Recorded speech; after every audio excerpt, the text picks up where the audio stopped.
पूंजीवाद, साम्राज्यवाद और वैश्विक शोषण की समकालीन राजनीति। आधुनिक विश्व व्यवस्था का सबसे कठोर जटिल सत्य यह है कि आर्थिक शक्ति धीरे धीरे सामाजिक राजनीतिक शक्ति में परिवर्तन हो जाती है और राजनीतिक शक्ति अंततः वैश्विक नियंत्रण को आकांक्षा को जन्म देती है। पूंजीवाद और साम्राज्यवाद इसी प्रवृत्ति के दो ऐसे स्वरूप हैं जिन्होंने पिछले 200 वर्षों से विश्व राजनीति, अर्थव्यवस्था और समाज को गहराई से प्रभावित किया है।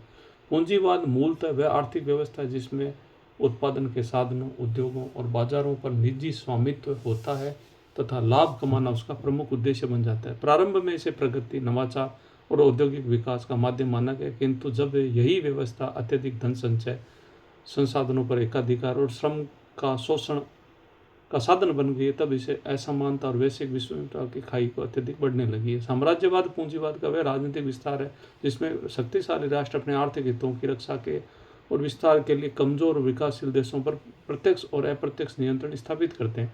पहले यह नियंत्रण सैन्य आक्रमण और उपनिवेशवाद के माध्यम से होता था, परंतु आज इसका स्वरूप आर्थिक जटिल और परिष्कृत हो गया है। वर्तमान समय में दो बड़े राष्ट्र और बहुराष्ट्रीय कंपनियां, ऋण और व्यापारिक समझौते, तकनीकी निर्भरता, हथियारों के बाजार, पेट्रोलियम, राजनीति, डिजिटल नियंत्रण और अंतर्राष्ट्रीय संस्थाओं के माध्यम से गरीब देशों को प्रभावित और नियंत्रित करती है। यह आधुनिक साम्राज्यवाद अब बंदूक से कम बैंकिंग, डेटा, मीडिया और बाजार के माध्यम से कच्चे माल को शोषण से अधिक संचालित हो रहा है। विकासशील देशों में सबसे बड़ी विडंबना है कि वे संसाधनों के समृद्ध होते हुए आर्थिक रूप से निर्भर बने रहते हैं।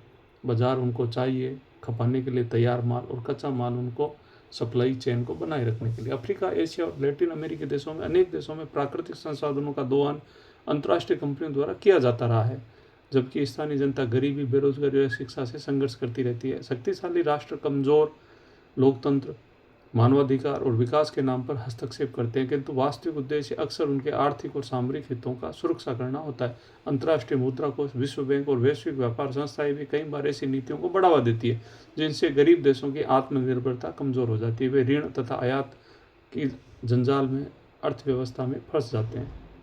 वर्तमान राजनीति में वैश्वीकरण को विकास का प्रतीक माना जाता है क्योंकि इसके भीतर एक गहरी आर्थिक प्रतिस्पर्धा और प्रभुत्व की मानसिकता छिपी हुई। तकनीकी क्षेत्र, कृत्रिम बुद्धिमत्ता, डेटा नियंत्रण, सेमीकंडक्टर उद्योग, ऊर्जा संसाधन, समुद्री व्यापार मार्ग नए युग के साम्राज्यवादी संघर्ष के केंद्र बन चुके हैं।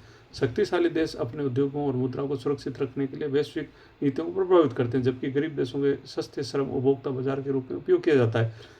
इस व्यवस्था का सबसे बड़ा प्रभाव सामाजिक असमानता, सांस्कृतिक विघटन और राजनीतिक निर्भरता के रूप से दिखाई देता है। धीरे धीरे स्थानीय उद्योग समाप्त हो रहे हैं, कृषि संकट बढ़ता जा रहा है, युवाओं में बेरोजगारी फैलती है, राष्ट्र निर्माण निर्णय लेने में स्वतंत्र रह नहीं पाते।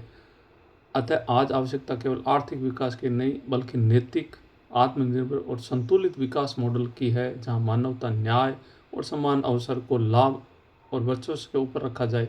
तभी विश्व राजनीति शोषण की नहीं बल्कि सहयोग और सह अस्तित्व की दिशा में आगे बढ़ सकेगी। धन्यवाद।